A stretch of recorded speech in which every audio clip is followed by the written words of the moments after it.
Picture, if you will, a young man in an automobile on his mobile phone from China calling his wife in the USA.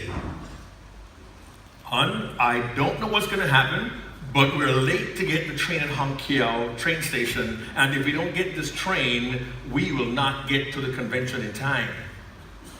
No, we're going to be okay. I'm sure of it. Everybody seems very concerned, but we're caught in this mad dash. I will call you and let you know what happens. Love you, honey. Bye. That was a call I made 2 years ago from China to my lovely wife, Andrea, in Georgia in the USA. My host and I at the District 85 conference were in a mad dash. We had been late from lunch. We could not find our taxi to get us to the train station to get to the conference. And I was the guest speaker. There was one train at that time. We had reserved seats in business class. But we were caught in a mad dash. The taxi driver broke every speed limit rule that was written that day, and he rushed us to the train station. We were carrying all our bags, rolling suitcase, backpack. I was accompanied by my host, my Chinese daughter Mia, and 2 others. There was wonderful waiting for us on the train. We had to get to the train in a hurry. And of course, in China, things are a little different than they are in the USA. In the USA, we have to go through security to get to a plane, but a train, no problem. In China, every bag has to go on the belt and through the scanner, and there was a queue in front of us. We had precious few minutes to get to the train. And for once, I was not the nice young man I normally am. We cut the line. Pardon me, excuse me, we pushed people over, I'm so sorry, rushed, threw our bags in, grabbed our bags, and had to get to our train. We saw the number, 85. We ran to the gate. We had about 2 minutes to get to the train. It turns out their custom is 5 minutes early, there's someone there to make sure you're all on board. At 3 minutes, they begin to close the gate. At 2 minutes, you are left all alone. But wonder of wonders, there was an employee waiting for us, and they quickly waved us through. We almost threw our bags down the stairs, rushed down, saw the open door. We tossed our bags in, we threw ourselves in, and 8 seconds later, they closed the doors. But we had made it. We were caught in this mad dash to get the train, and we had just barely made it, as we were told, by the skin of our teeth. I'm curious, have you ever been caught in a mad dash to get a train, or a plane, or an automobile, or in a mad dash to avoid an auto rickshaw? That day, I was so relieved to sit in that car and say, I made it. It was not the first time I was caught in a mad dash. It happened in New York when I lived there, trying to get a train one day, and a plane one day, and my alarm clock did not alert me until it was almost too late. But having to go through these experiences, it brought to mind a different kind of dash. It brought to mind the dash that athletes go through when they run in the Olympics and track meets. And the fastest races are now called the dash. The 100-meter dash, the 200, and the 400 is now called a dash. They're all called dashes, and they're races because you have to run very, very quickly to get across the finish line. And I realized that our lives are just like races. We have to live through these dashes in our lives, but it occurred to me to make the message more clear, to paint a bigger picture. I think of the dash not so much as the race that we run physically on the track, but the dash is the race that we run every day. A few days ago, early this month, in November, I said goodbye for the last time to my dad. He was 84 years old, and for 25 years he had lived as a widower. My mom had passed away 25 years earlier, and I had to go back to Florida to say goodbye one more time. And the last time I wrote a scripture speech was for my father's eulogy on November the 9th. My family and I went to the resting place where my mother has lain for 25 years. And once again, I looked down at her gravestone and I saw simple words. Her name, Lynette Joyce Brown, 1924-1992. And that dash made me realize the dash that we run is the dash of our lives. I pictured God, however you may name him, to be up there on that first day when we come kicking, screaming, and crying into the world as he wields a massive mallet and a chisel and a giant slab of granite before him, and he begins to pound that granite with that chisel and that mallet.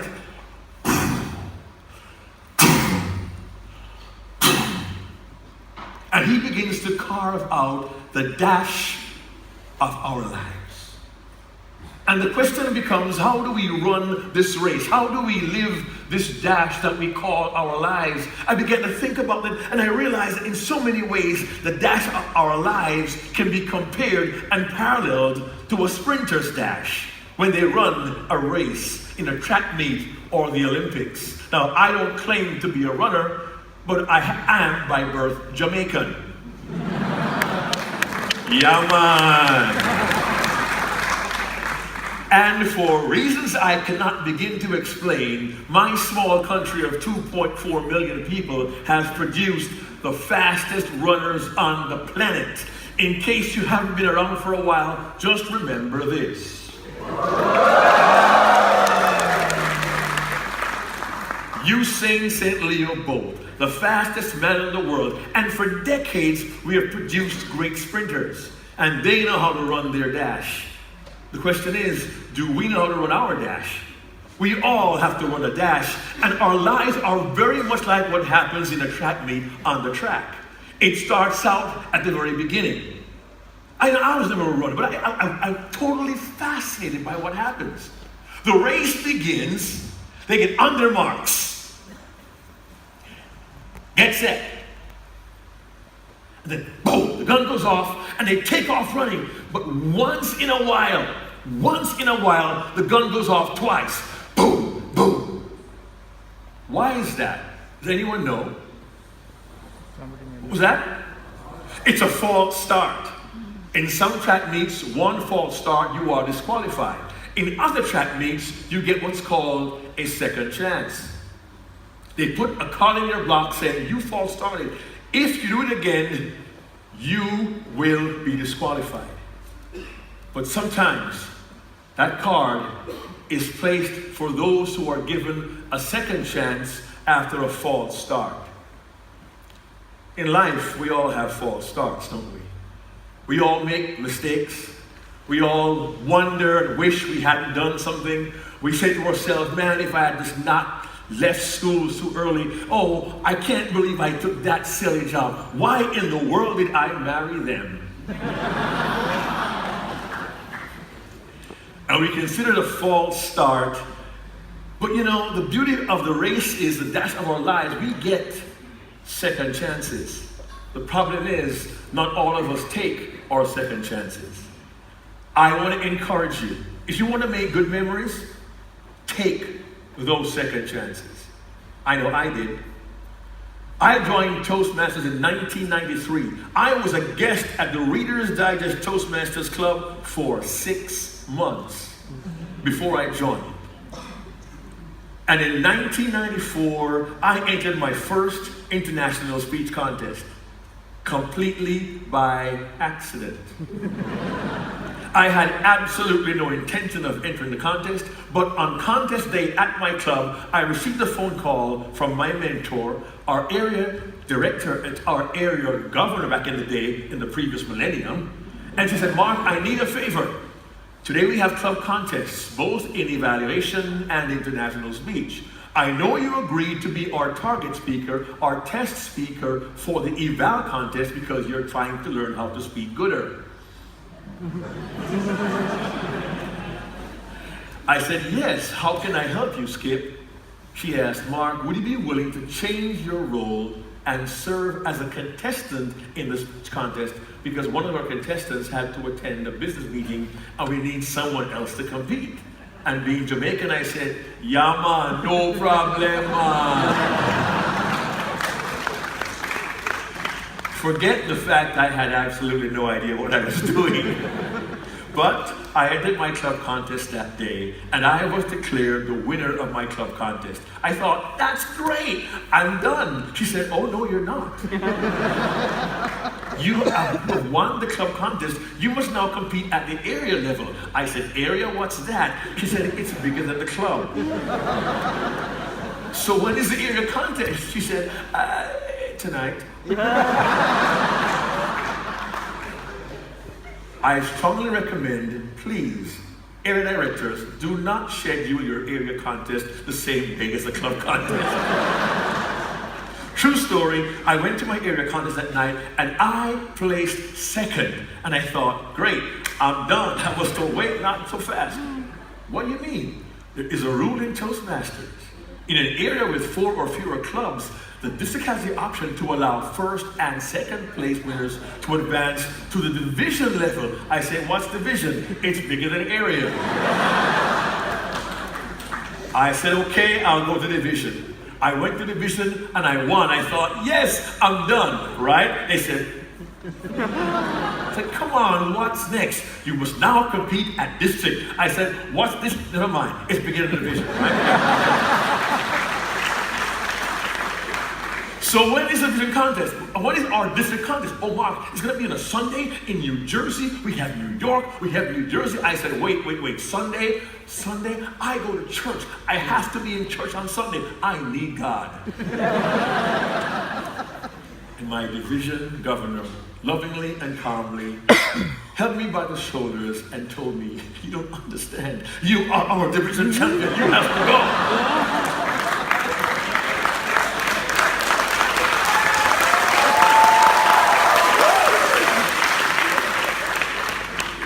And gleefully I said, okay, I'll go. A friend of mine drove me to my District 46 conference in New Jersey, where over 250 people were assembled, of whom I knew 3.5. And I was overwhelmed. I'd not been in front of a crowd more than 25 or 30 people. This was 250 in a room set to hold 200. At least no one called the fire department and got anyone in trouble that day. But I was on stage with my prepared speech, which was basically 3 bullet points in my head, 1 prop, and I began to give my speech. And wonder of wonders, these amazing people began to laugh at the worst jokes in the world, mine.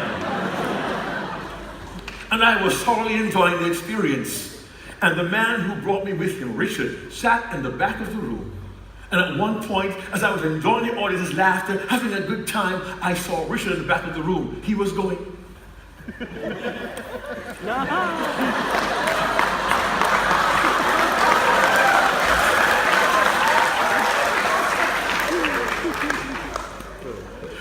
I think he was trying to tell me to end my speech. And I finally did. I went back to sit next to him. He said, I don't know, Mark, I think you went over time. And I said, it's okay. I hadn't planned to be here anyway. And I know that line upsets those individuals who have struggled for years to be contestants, but I must be honest, it was by accident. I had no intention of entering the contest. When it was over, they announced the winner, Mark Brown, 1994 District 46 champion. I thought, cool, I'm done, right? No, Mark, you must now go to region. I said, region is bigger than, yeah, I got it, right. Oh, but there's something else, Mark. Yes, you must now write a brand new speech. Oh, okay. Because back in the previous millennium, you had to have 3 speeches to be your world champion. 1 for district, 1 for region, and 1 for the world championships. I was surprised I was the winner. I was so sure I had gone over time. And someone broke the rules. Someone let the news out about the timer's report. Chief Judge, destroy the ballots, destroy the timer's report. Do not let contestants know the result. It turns out, at my district conference in 1994, I had spoken for 7 minutes and 29 seconds. One more deep breath, and I could have been disqualified.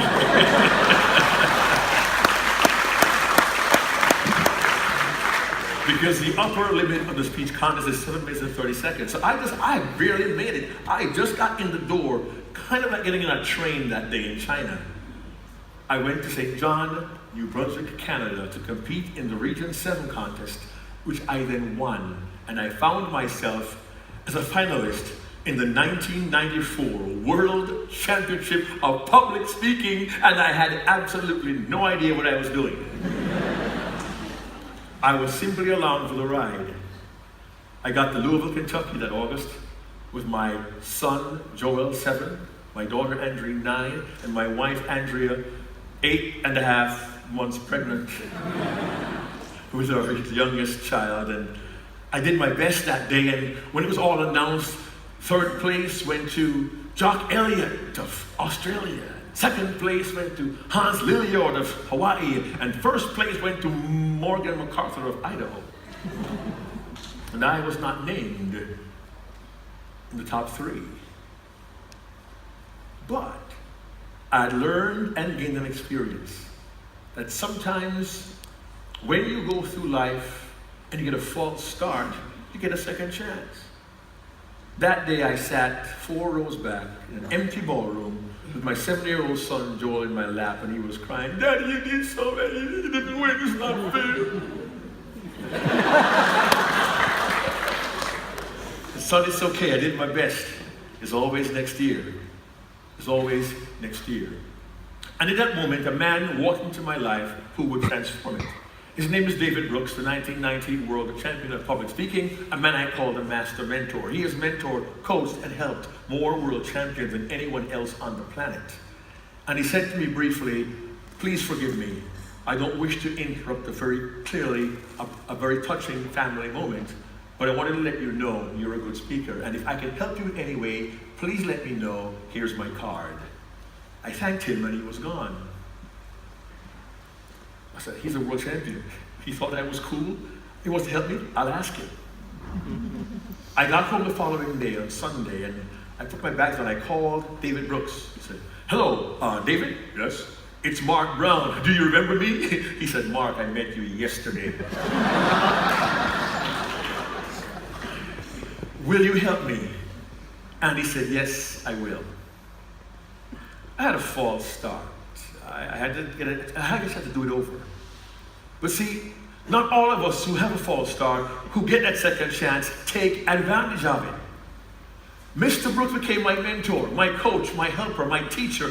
I still call him the master mentor to this day. And with his guidance, with his help, which was, by the way, done the old school way, by phone and fax, not by email or FaceTime or Skype or Uvu, or it was done the old school way. But he helped me to become better at what I did. He helped me along the journey of my dash. And 1 year later, as you know, I emerged after going through the next level of my contest. What does that mean? Going back to my club in 1995. I mean, I was a 94 finalist. I said, "I'll do it one more time." And with Dave's help, I said, "Dave, I'll do it." And that spring, in 95, I entered my club contest once again, and I came second at my club in 1995.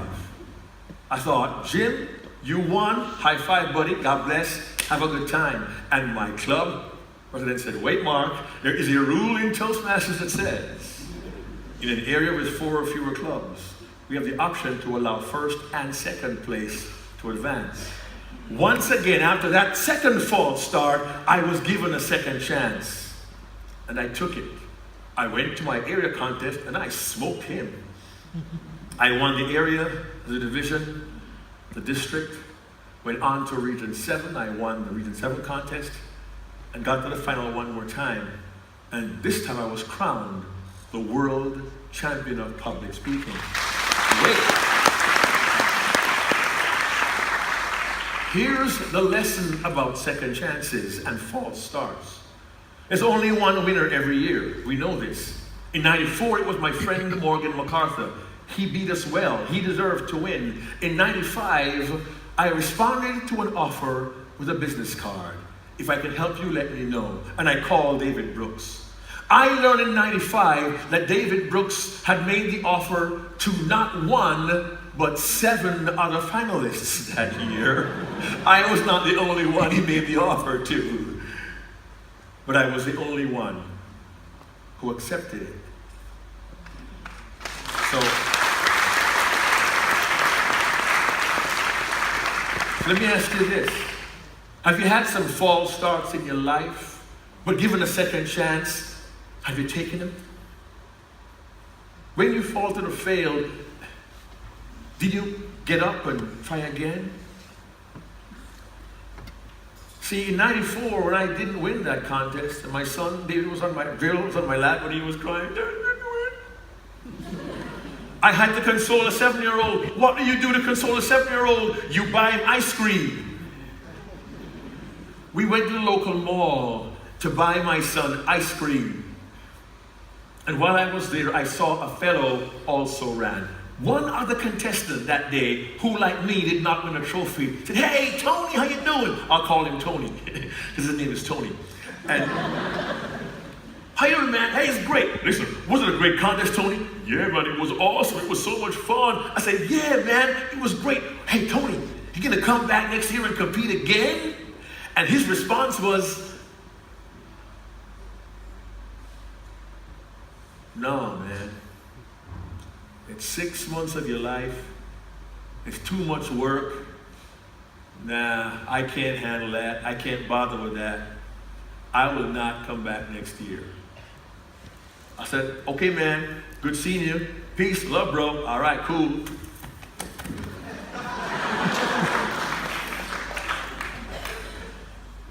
I never saw him again.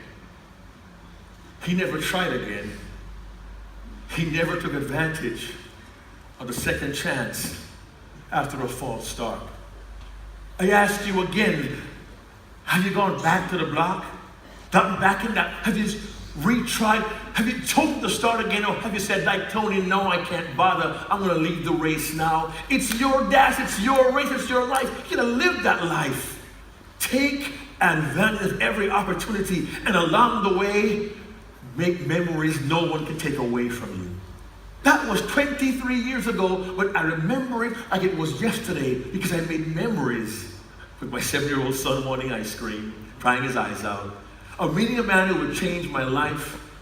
A man who saw in me what I didn't see in myself. A man who told me I could run this race with vim, with vigor and vitality. A man who told me to run my race, as I tell you to run your race. How do you do that? You run in your lane. You stay in your lane, in your lane. In a track meet, usually the lane is clearly marked. You got to stay in your lane. You cross that line, you get disqualified. Why? It's your race. And sometimes we need to think like race horses. Say, what? Have you ever noticed race horses wearing these devices on their heads? These are called blinders. Now, why do they wear blinders? They avoid the distraction of some cute filly next door. Because you know, horses are like men. Ooh, get distracted. We like what we see. But the horse wears blinders for one reason: to focus on the road ahead, to stay in the lane and attack the goal. And the goal is the finish line. We're all different. We run different races in different lanes with different goals, different finish lines. But we must all focus on the finish line and enjoy the journey along the way, because that's how memories are made. The experience that we'll share with each other when the race is over. Don't be distracted by other people. Too often we compare ourselves to somebody else. They did this, they accomplished that. Oh, I can't be like him. He's a world champion of public speaking. Yes, I am that to you, but to my kids, I'm dad. You know, kids, they talk to you in one-word sentences. Hey, how you doing, kid? Fine. How was school today? Okay. What happened at school today? Nothing. Do you have homework? No. You sure? Yeah. You hear a jingle. Ding-a-ling-a-ling. It's a phone. Who is that? Nobody. They're going out the door. Where are you going? Nowhere. When are you going to come back? Later. What do you need? Money.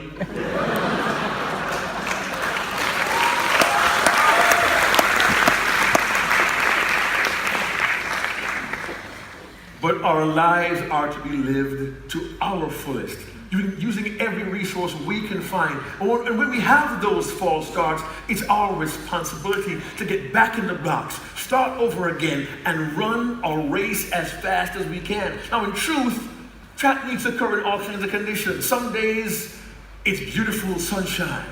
And once in a while, rain may fall. And I don't know if anyone here saw this, but there's a track meet a few years back where the world's famous Usain Bolt was running, the lightning bolt. And a photographer actually caught a photograph of Usain Bolt crossing the line at the very moment a lightning bolt had come through the sky. Has anyone here seen that photograph? Look it up online. It's amazing. It tells us not every condition is going to be great. Some days rain will fall, or maybe a little fog.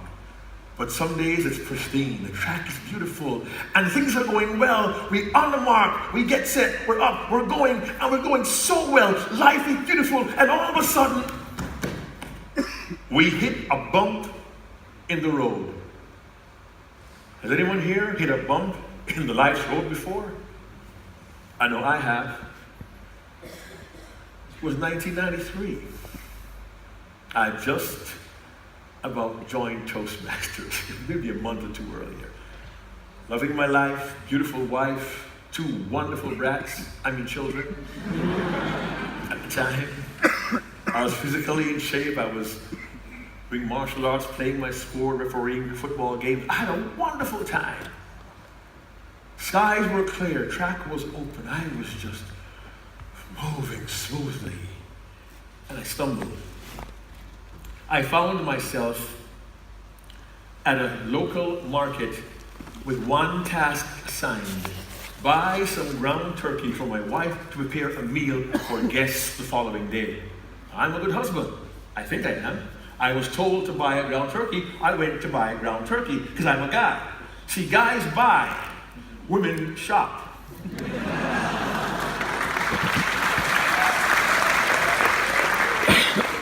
See, a man says, I've got to get a new pair of trousers, I've got to get a nice colored gray shirt or a blue shirt, I'm going to get a matching jacket, I'm going to look good for the event. What does he do? He goes to a men's clothing store. He finds trousers, his size, a shirt, perfect, jacket, that's a good fit. He's out the door in 8.2531976 minutes to the dock. His wife will go to the store to buy a garment for herself. But she says, I'm going to get a blouse, I'm going to get earrings, and I know exactly the skirt I need to get to go with this. You know what you want. And you go in the door, you know where you're going, you know where it is, and then you see, ooh, shoes.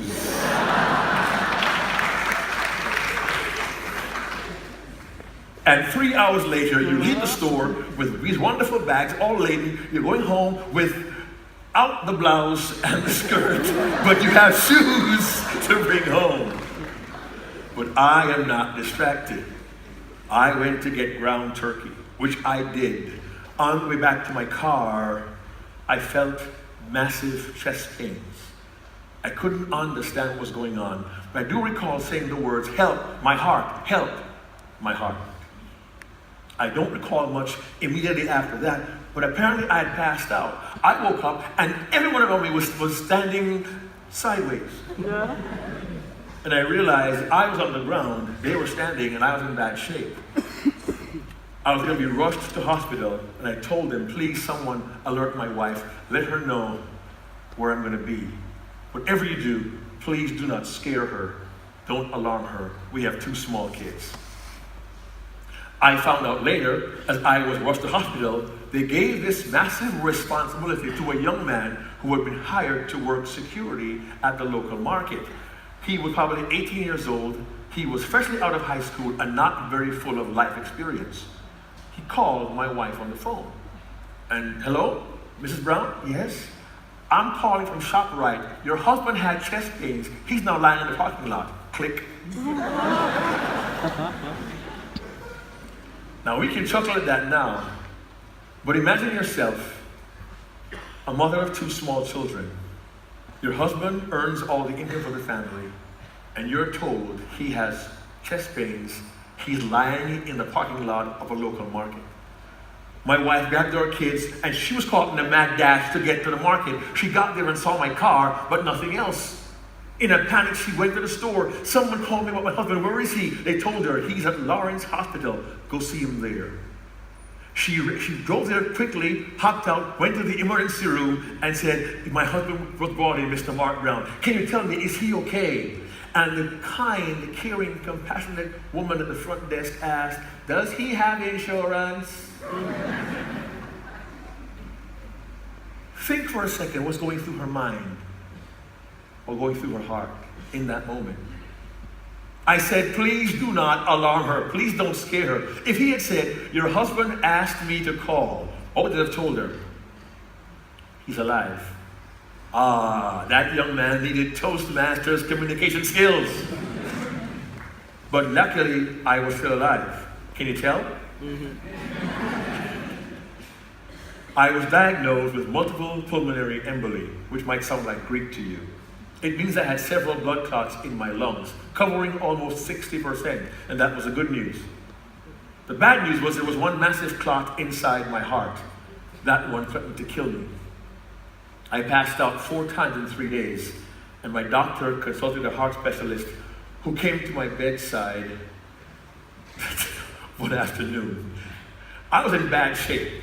I was given at best a 50-50 chance of living. Matter of fact, I was in such concern for them, I was in intensive care unit. They actually sent the chaplain, the spiritual leader, to visit me at my bedside to make sure I had made peace with God. They came twice, the same day, to make sure. My aunt, who's a nurse, knew my family was in Florida. She called my family in Florida, my mom, my brother, my sister, my dad. She said, listen, I do not have any idea who can get here. Whoever can, get here right now. I cannot guarantee you'll see him alive again. That was how severe my case was. That was a deep bump in the road. But through some very good medical advice and amazing medical practice, I somehow survived it. I came through this. And I told you, I thanked my Jewish doctor so many times. Thank you for all you did. He says, don't thank me, thank God. I thought, that's interesting. I made a phone call to my heart specialist, my cardiologist. I went to see him for lunch one day and sat with him and asked him, what did all this mean? And he explained to me in detail what was happening in my heart. I said, doctor, after all you showed me, why in the world am I still alive? And he gave me this wonderful, deeply clinical medical answer. He said, Mark, I have no idea. Perhaps it is the grace of God. I overcome a bump in the road, but it also represented a second chance at life. And I chose to take it. That's when I began to pursue Toastmasters more aggressively, to hone the skill of communication.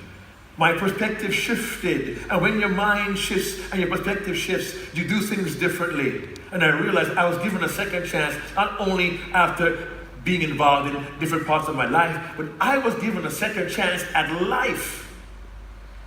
And that second chance at life occurred 2 years before Toastmasters. But I learned a lesson of second chances from my brush with death. I would hope your life is not as dramatic, but you'll see moments in time as you go down the track, you will hit a bump in the road and move forward. Here's one more piece to the story that I think may apply to some people here. When I was told that I survived by God's grace, the story didn't end there. My doctor, my physician told me, listen, you have to get back in shape. Your heart and your lungs are now fine, but you need to get yourself back in shape. I said, sure, doc, I will. Did nothing. 6 months later, he took me to task. He says, Mark, you are not getting enough exercise. You got to work at that. Okay, doc, I will. Nothing. 18 months later, he really got in my face. He says, listen, you have to get exercise and do it now. I said, okay, doc. So every morning I decided I was going to get up and work out. So I'd get up, I would jog around the block 5 or 6 times. I would stretch. I'd pick the block up, put the block back on the shelf, and go back to bed. When I went to see him, almost 2 years later, he said, listen, I want you to forget about what happened to you 2 years ago. Forget about it. Live your life, go play soccer. You're a young guy, put it behind you and forget it. And right there, he taught me a lesson about the memory. Yes, we want to make great memories, but sometimes our memories can hinder us. What we need to do is activate our forgettery. Huh? Yes, the forgettery is the ability to forget the memories that weigh us down, hold us back, and prevent us from running the race as fast as we can. We all have those errors, those missteps, those false starts in our lives. And the great philosopher and singer Dionne Warwick, in the song I Know I'll Never Love This Way Again, says, a fool will lose tomorrow looking back for yesterday. I had been caught in the memory of my illness. It was holding me back, preventing me from running my race as hard as I could. And perhaps there is a memory in your heart. There's a pain you have carried far too long. Perhaps an experience you have had has hurt you, has hampered you, has hindered you, and you're not really running your race as fast as you can. So I ask you this, fellow Toastmasters, is it time to activate your forgettery?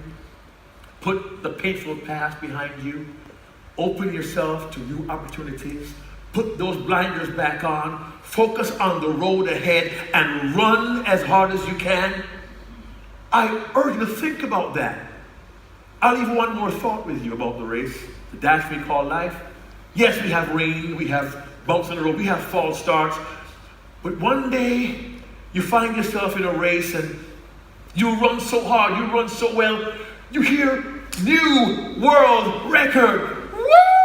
And the crowd goes wild, but then the commentator says, well, they will not give them that world record because it was wind assisted. Who's heard that before? What it means is this. They can't give you a world record because there was a wind behind you propelling you forward. If the wind is too strong, it will nullify the record because they want you to win that race and earn that record on your own without the help of the wind behind you. Well, my friends in Toastmasters District 82 and guests, I submit to you that we should run our race differently. We should take the wind-assisted moments because the wind is that which propels us forward just when we need it. I know. I felt that wind 22 years ago. I told you I was honored to go back to the final in San Diego, California. At the time, my wife and kids and I were living in New York. It's a 4.5-hour flight across the country to California, and I took them all with me for that particular trip. Our third child was born, David. He was months old. His brother Joel was a year older, as was Andrine. And I had the joy of sharing that journey with my bride of now 35.5 years, my wife Andrea, who is here with me today. Honey, please stand.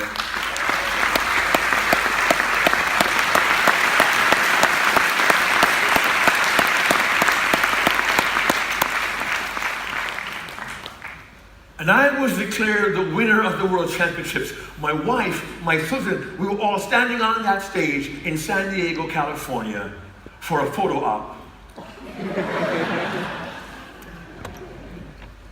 And while I was standing there, my daughter, Andrea, 11 years old, gave me an envelope with a small greeting card. And I put it in my pocket hurriedly because I wanted to attend to the guests who were there and honor my accomplishment. And after an hour and a half of signing autographs and all that, my kids want, Daddy, I want to go to the pool. Want to go to the pool. Pool, yay, pool, Daddy, pool. Okay, we'll go to the pool. We got to our hotel room. I began to disrobe. And as I took my jacket off, I felt the card. I pulled it out. It was sealed. It said, Daddy on the front.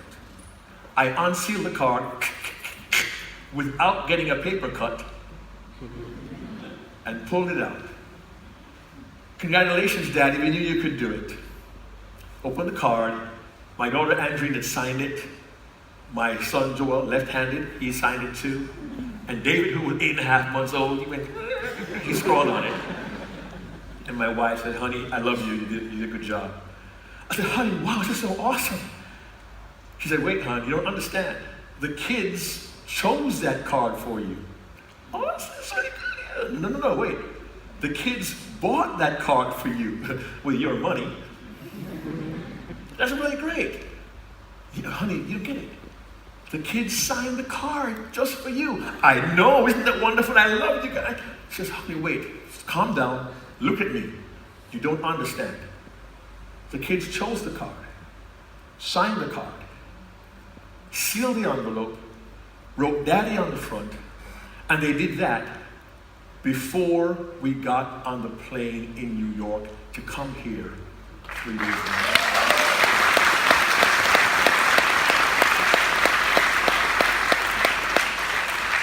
So my friends, think about this. That's a memory I have made that no one will ever take away from me. My kids had a belief level in me that they bought the card, signed the card, sealed the envelope 2 days before we even left the state of New York because they believed in me.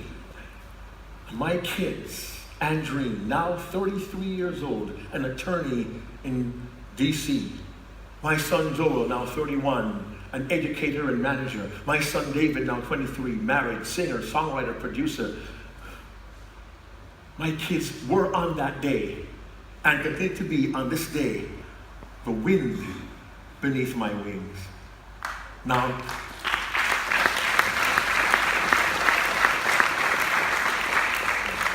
they're not here with us today. My wife Andrea is.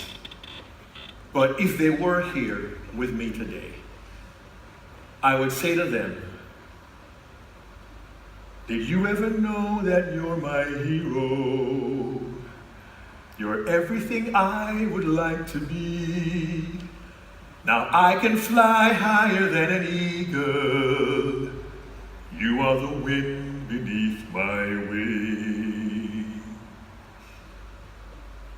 Question for you.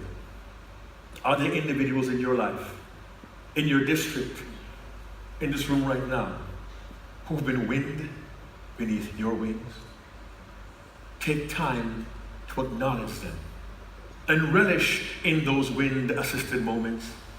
Because had you asked me 22 years ago if I would ever consider myself being a world champion of anything, I'd have thought you were absolutely crazy. What I didn't tell you is this. When I first entered my contest in 1994, I had no idea that club contest had any relationship to Toastmasters World Championship. And now here I am, 22 years later, given the honor of serving you here in District 82 for the second time in 7 years.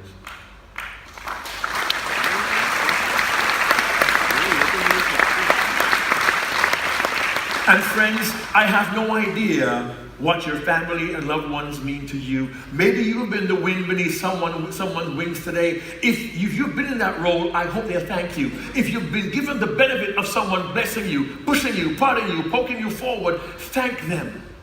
Given a second chance after the false start, take it. When you get the bump in the road, overcome it. When the wind-assisted moments come, revel in it. Because you know what? I have absolutely no idea when my time will come. A month ago today, I was in Florida to see my father, 84 years old, for the last time. And I have no clue when my kid may come and see me for the last time. I can picture God up above with a giant granite slab, his mighty chisel, and his hammer.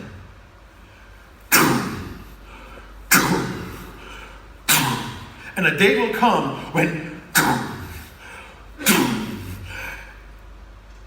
he lay his chisel down, he lay his hammer down, and he'll say, it's time. And my dash will come to an end. But I would hope and I would pray that those who remember me will say, yeah, he had some false starts. He had some bumps in the road. He had some rain, but he reveled in the wind-assisted moments. He put his blinders on. He loved his family. He loved his people. He loved his God, and he served the Toastmasters with all his heart. And you know what? He made some fantastic memories. I urge you all, I implore you all, take this time, this weekend you have together, begin to make memories even tonight. And when God, as I call him, finally pound this hammer one final time, the reverberation of that sound will signify a life well lived, a life full of memories, a life that brought value to those who crossed your path. So my friends, this is your last reverberation, but may the work you do, the lives you live, and the way you love each other continue to reverberate across not only this district, but across the Toastmasters world, and touch the lives of everyone with whom you come in contact. Because that, my friends, is truly how memories are made. Thank you. Bless you.